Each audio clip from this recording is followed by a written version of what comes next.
You know, outdoor group and personal training has grown at a phenomenal rate in recent years, with most programs comprising, or indeed specialising in boxing conditioning.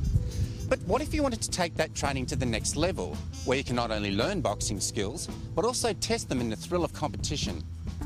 Hello, I'm Craig McNeilly, and today we're going to show you how to glove up against an opponent commensurate with your skill set and experience. From a safe, controlled environment through to a professional bout, we'll show you how to get the match up to suit your experience and the experience you want. Boxing is a continuous full-body movement that decreases body fat, increases muscle tone, improves cardiovascular strength and endurance. Indeed, many consider boxing as the ultimate form of fitness training.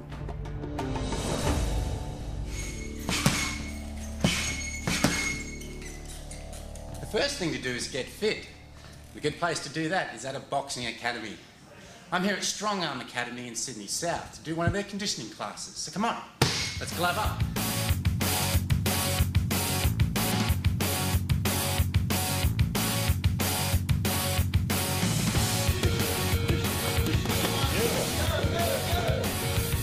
This is the work.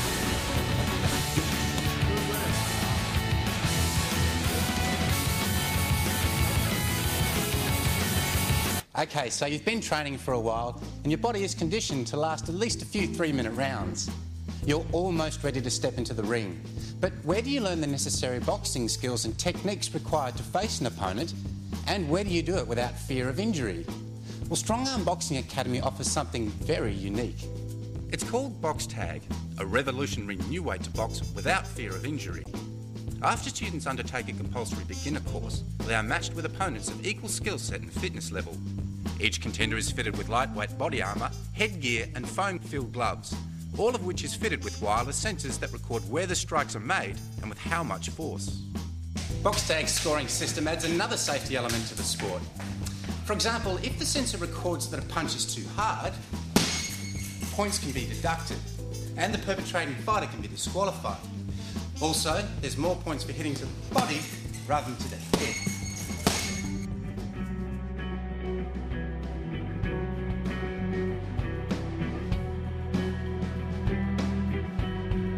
Well done, mate. Congratulations on your win. Thanks. How was that? How'd you feel?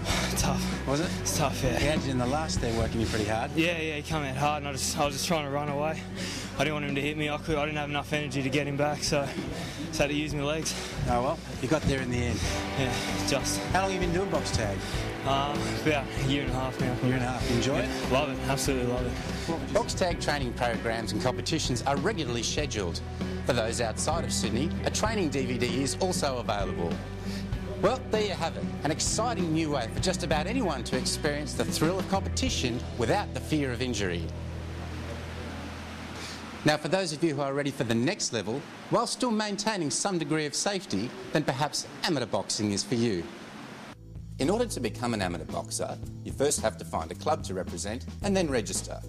A list of clubs in your area and the appropriate forms are available from the official amateur boxing websites for the various states and territories. Once the forms are duly completed and submitted, you will be sent a book to take to a doctor who then examines you and declares you medically fit to box. When you've registered and you wish to compete, it's time for you and your trainer to get busy. To check out what that involves and to get some inside tips, I'm going to be talking to Fred Lenthal.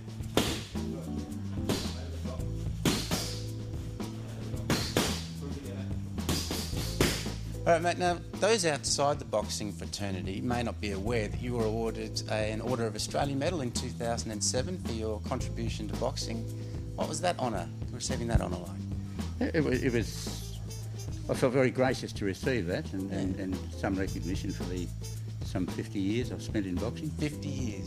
In amateur boxing, why is it safer than professional boxing? What is the primary differences between the two sports? Well, our referees are bound to look after the care and welfare of the boxer. Mm-hmm. And they will stop about, if there's an obvious overmatch, as doesn't happen in the pro ranks, they will stop the bout and award it to the stronger boxer. And how do you try and get an opponent commensurate with your skill level? How do we try and organise that? Well, we do have a matchmaker in the Amateur Boxing Association who's aware of the history of all the amateur boxers. Okay. And the trainer sends in the details of his boxer, and our matchmaker will match him up with a suitable opponent. Okay, so he's obligated to know the history of all the fighters. Yeah, he has them all on record. Okay. Computer. And for those who are looking to get into the professional ranks, would you suggest that going through the amateur circuit is a good idea? All great boxers started as amateurs. Muhammad Ali, Joe Walcott, they all started as amateurs. The list goes on. Yeah, it goes on. And that's where you learn basic boxing skills. Yeah. And all of our champions the world champions have been amateur boxers. Okay. And do you think that learning boxing and competing in amateur boxing, do you think that helps kids' self-esteem? It's character building, and it teaches them restraint. And we've never had trouble. We send more boxing teams overseas than other sporting teams. I won't mention the ones and you've never heard a bad word about a boxing team. Never heard a bad word about an Australian boxing team being sent overseas? Never. So you've got a fight coming up next week, is that right? Yep, Tuesday night. Okay, and where's that going to be held? South Sydney Juniors Club. South Sydney Juniors Club. It's in Sydney Moore Park area, isn't it? I have no idea. Okay. You don't care, you'll just fight him anywhere, anytime? Pretty much. Do you know anything about the opponent? No.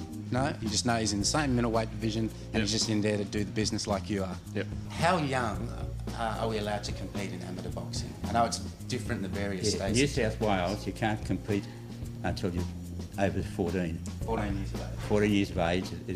The other states you can start as early as they will permit you. So the boys 10 years old, up to 12 years old, boxing in other states, including the ACT. Okay. All right, Fred. Well, look, thanks very much for your time. It's been an absolute pleasure. Thank you for the invitation. Many boxers hone their skills and build their foundation for a professional boxing career through the amateur boxing circuit. And if you think you've got what it takes to be a professional boxer, you better be prepared for the ultimate in dedication, training and sacrifice.